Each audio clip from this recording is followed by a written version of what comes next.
It has been 7 months since we last saw Christy Sims. Courageous Christy, still wrapped in cloth, hiding a scarred face and a scarred life. Learning to accept the fact that my life, I won't be able to go back to the life that I had before.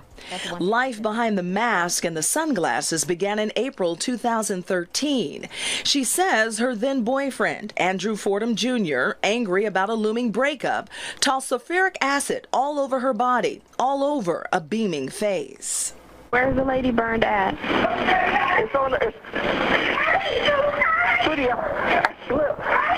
Nearly a year after Fordham made a chilling 911 call saying it was an accident, he was indicted by a Henry County grand jury for aggravated assault and battery. Christy immediately saw a door open to helping others. Somebody hurt me to a level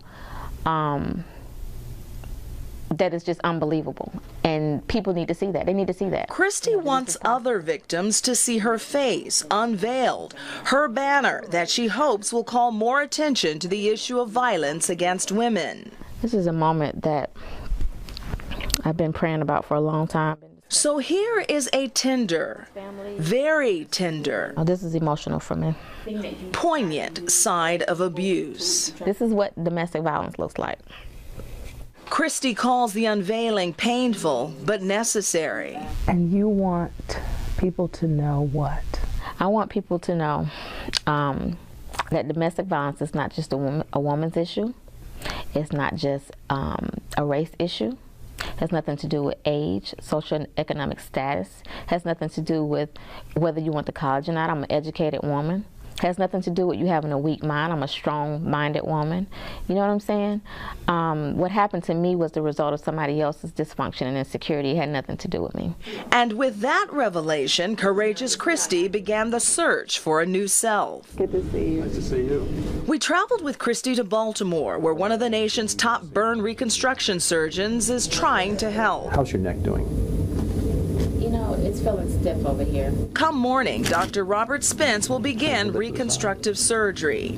So tomorrow we're going to be removing her scarred cheeks and beginning the process of putting new skin up there by using full-thickness skin grafts.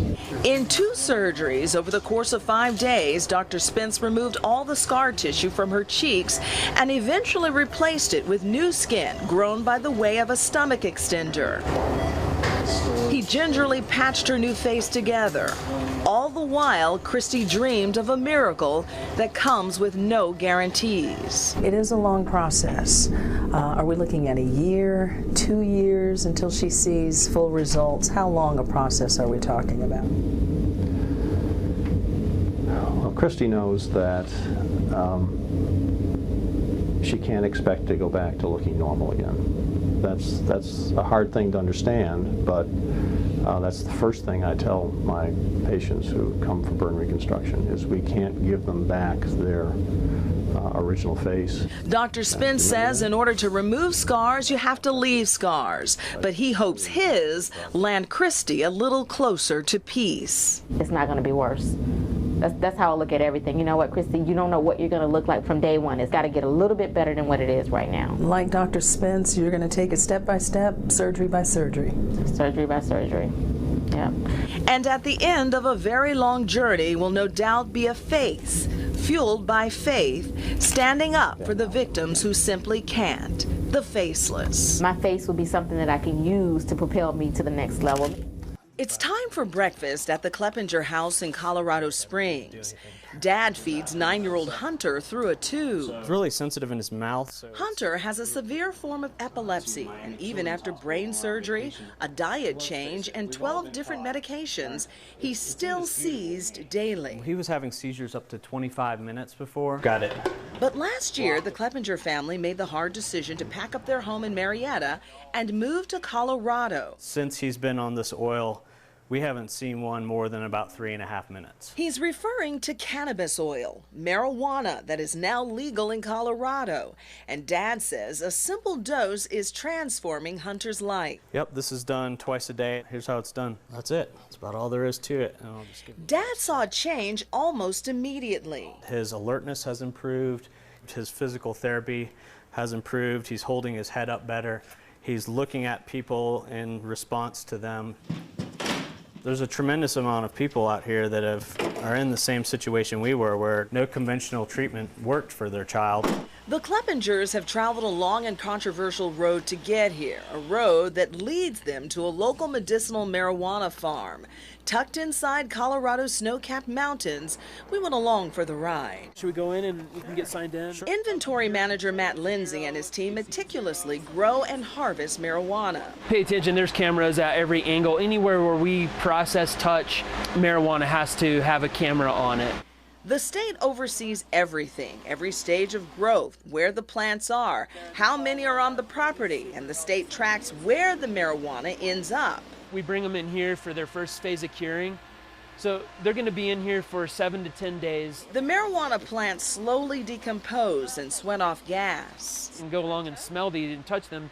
There's not much aroma right now, but as they go into the second phase of curing and the terpenes and the odors start to come out. Phase 1 is almost complete. It becomes intuitive. You just, over time, over 6 or so harvests, I've been able to now come up here and feel, with a sense, know that this is ready for a bin, or it's ready from the bin to be put into a bag. When ready, the bins are shipped to a lab in Denver, processed into oil, and then sent to a dispensary. That's where people like the Kleppingers go to buy the drug. You've seen a lot of changes with your son? Here at the Grow, as it's called, stories of hope emerge. As hope became very dangerous for us, because we hoped with each thing before. So our mantra became hope is a dangerous thing for parents like us. Now we do have hope. Kim Clark moved here from the Atlanta area with sons Caden and Jax. Brain surgery didn't stop the 100 or so spasms 11-year-old Caden experienced daily, but Mom is convinced the marijuana oil did. I didn't want to believe it because I didn't want to be one of those placebo moms. I didn't want to get too excited because I was so jaded. I didn't want to hope. I didn't want to get broken again. But the first day, we only had 3 seizures. Kate now has seizure-free days and is no longer dependent on a wheelchair. Stop it. Stop it. You're not allowed to do that, man. And it's this special bond between brothers that brought them to Colorado. My mom and dad were trying to figure it out if we should actually go, and then I made the big choice and said, who are we if we don't go? We've always fought for him. We were very against this. The transition has not been easy. Kim still lives with the controversy and the critics. I want to be clear. I'm not trying to say that this is miraculous or that my son is cured. He's still a critically ill child. I'm here to say that this is a viable and real treatment for children. According to Kim, life remains an uphill climb. I've been able to now... But this fall harvest brings something a little more tangible for the Clark family and for the Kleppingers. They call it life. He's able to live now, and our family is able to live.